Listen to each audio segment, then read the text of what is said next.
Hey there, welcome back to Quick Tips. Stash White Slouch here. Make sure to become a patron on my Patreon page to get exclusive access to 60 plus lessons I've already made, supplemental materials, and Patreon exclusive workshops. Today I want to keep on our line of thinking, talking about variations using skeletal melodies. So go back a couple quick tips and you'll find level 1, level 2, level 3 skeletons of fiddle tunes. So I want to discuss the improvisational concept of ping-ponging off of chord tones. 3, 4.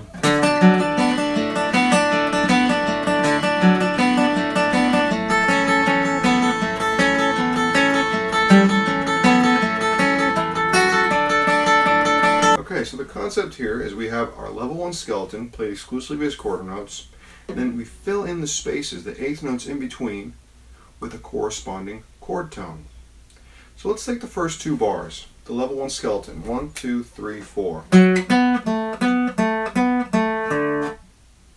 Okay, cool. That's all over a 1 chord. I'm in capo 2 right now playing C position. So let's call it a C just to be simple about it. Playing a C chord against that whole melody. The melody's here. The second fret of the D and G string and an open G. Good. So now I would ask, on those two bars where we're on a C chord, what notes of the C chord are above those notes? Well, we have a C, we have the 1 of the chord on the B string, we have the 3 of the chord on the high E string, we have the 5 of the chord on the 3rd fret of the high E. So all I'm going to do is take my skeleton and bounce it off of one of those, and let's just use those first two bars off of the root. 3, 4.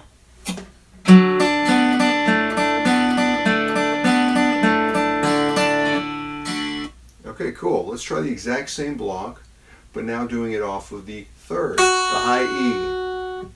3, 4.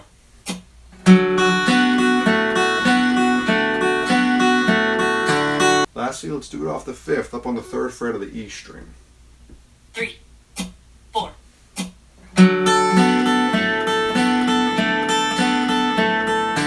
Three different variations on those first two bars of Ragtime Annie. Let's keep experimenting. What if you ping pong off of notes in the chord that are below your melody notes? So, what notes are available to us? Well, we have the 1, the 3rd fret on the A string. We have the 3rd fret on the low E string, the 5 of the chord. Or we have the open low E string, the 3 of the chord way down low. Let's see what that sounds like. Just first two bars. 3. Off of the root on the 3rd fret.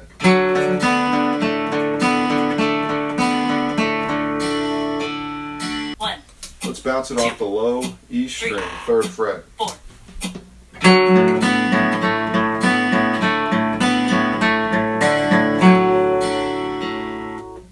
Let's bounce it off the low E string, the 3rd of the chord. 1, 2, 3, 4.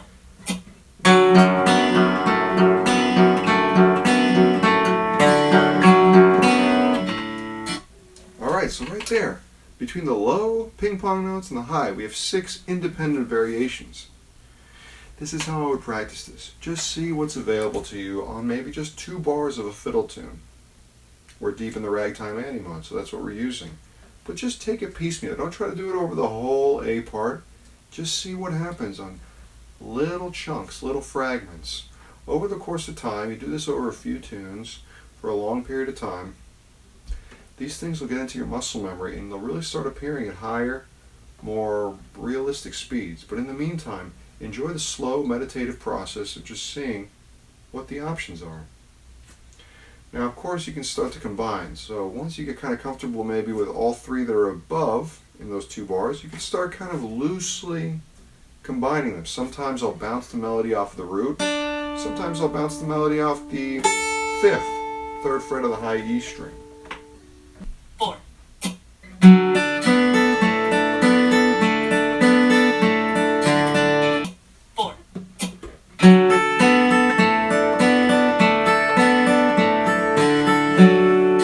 Try doing a little switcheroos with the bottom notes, ping-ponging.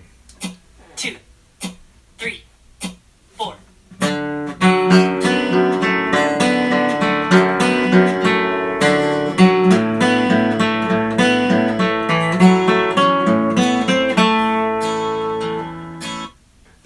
step 1. Just take 2 bars at a time. So you can take, for example, bars 5 and 6 and see what happens. In that case, we're on a 5 chord. Relative to the capo, we're on a G chord. The skeleton is... Again, I can make a decision. Okay, there's 3 notes above those melody notes that are part of the 5 chord, part of the G chord relative to the capo. So, for example, the open B. Well, let's bounce it all off of the open B. 1, 2, 3, 4.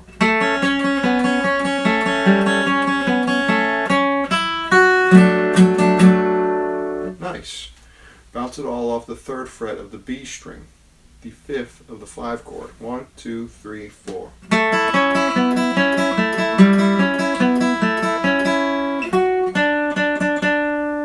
Bounce it all off that high root, 3rd fret of the high E string. 1, 2, 3, 4.